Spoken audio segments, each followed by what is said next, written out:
Hello friends, movie মাইন্ডে আপনাদের স্বাগতম।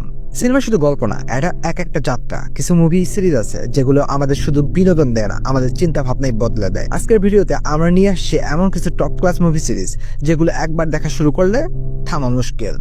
তো চল ডুবে যাই সেই সিনেমার দুনিয়ায়। দ্য জেন্টলম্যান, গাই রিচির একদম সিগনেচার স্টাইলের সিনেমা এটা।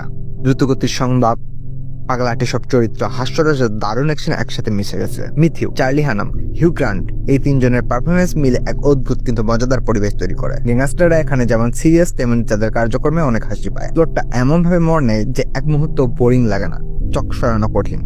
যদি তুমি বুদ্ধিদীপ্ত ক্রাইম কমেডি দেখতে চাও তাহলে দ্য জেন্টলম্যান একবারই মিস করা চলবে না। Breaking bad, mister Walter white একজন হাই স্কুল কেমিস্ট্রি টিচার। যখন জানতে পারলো যে তার ক্যান্সার হয়েছে, তখন সে সিদ্ধান্ত নেয় জীবনের বাকি সময়টা পরিবারকে নিরাপদে রাখতে ড্রাগ তৈরি করবে।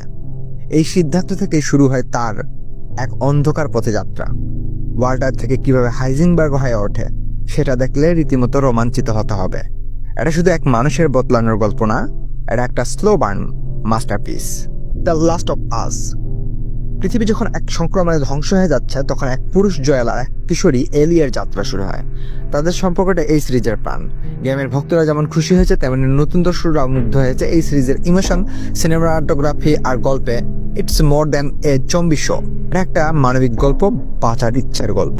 ব্লু আই সামুরাই, এটা একটা অ্যানিমেটেড সিরিজ, কিন্তু এমনভাবে বানানো হয়েছে যেটা লাইভ অ্যাকশনকে হার মানাবে। একজন নারী যিনি পুরুষ ছদ্মবেশে সামুরাই হিসেবে প্রতিশোধ নিতে বেরিয়েছেন। তার শত্রু, তার অতীত আর প্রতিটা লড়াই একটা আর্টের মতো। ভিজুয়াল, গল্প আর আবেগ সব দিক দিয়েই সিরিজটা ভীষণ শক্তিশালী। বিহাইন্ড হার আইস, এই সিরিজটা শুরু হয় এক সাধারণ প্রেমের গল্প দিয়ে, কিন্তু যত এগোবে তত তুমি বুঝবে এখানে কিছু একটা ঠিক নেই।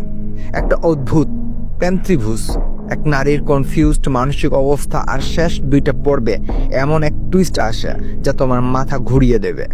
যারা মাইন্ড ব্লোয়িং গল্প ভালোবাসো, এটা একবার দেখতেই হবে। Peaky Blinders, by the order of the Peaky Blinders. 1920-এর দশকের ইংল্যান্ড, গ্যাংস্টার টমি শেলবি আর তার পরিবার কিভাবে একটা অপরাধের জগৎ থেকে ব্যবসায়িক সাম্রাজ্য গড়ে তোলে, এই সিরিজে সেই গল্পই বলা হয়েছে। টমি শেলবি চরিত্রটা এমনভাবে গড়া যে তার ভালো মন্দ দুই দিকই আমাদের আকর্ষণ করে। এই সিরিজের স্টাইল, অ্যাটিটিউড আর ব্যাকগ্রাউন্ড মিউজিক সবই টপ ক্লাস। মানি হেস্ট, বেলা চাও গানের সাথে সাথে সারা দুনিয়া কাঁপিয়ে দিয়েছিল এই সিরিজ। স্পেনের এক প্রতিভাবান অধ্যাপক দ্য প্রফেসর এমন এক প্ল্যান তৈরি করে যাতে সেও তার টিম নিয়ে স্পেনের সবচেয়ে সুরক্ষিত ব্যাংকে ঢুকে পুরো দেশকে চ্যালেঞ্জ করে। এই সিরিজে আমরা দেখি টোকিও, বার্লিন, নাইরোবি, ডেনভার এক একটা চরিত্র যেন জীবন্ত হয়ে ওঠে। শুধু অ্যাকশন না, এটা একটা আবেগের জার্নিও। মানুষ শুধু টাকা চুরি করে নেই, ভালোবাসাও করেছে, লড়েছে নিজের বিশ্বাসের জন্য। বিশেষ করে বার্লিন চরিত্র, তার প্রতি দর্শকদের এক অদ্ভুত ভালোবাসা গড়ে ওঠে। এই ছিল আজকে আমাদের টপ সিরিজগুলোর লিস্ট। আপনার দেখা কোনটা আর কোনটা মিস করে ফেলেছেন কমেন্টে জানান আপনার ফেভারিট সিরিজটা। ভিডিও ভালো লাগলে লাইক করুন আর সিনেমা প্রেমী বন্ধুদের সাথে শেয়ার করতে ভুলবেন না। আর হ্যাঁ, এরকম আরো দারুণ কন্টেন্ট পেতে সাবস্ক্রাইব করে রাখুন। পরের ভিডিওতে দেখা হবে সিনেমার আরেক জাদু নিয়ে।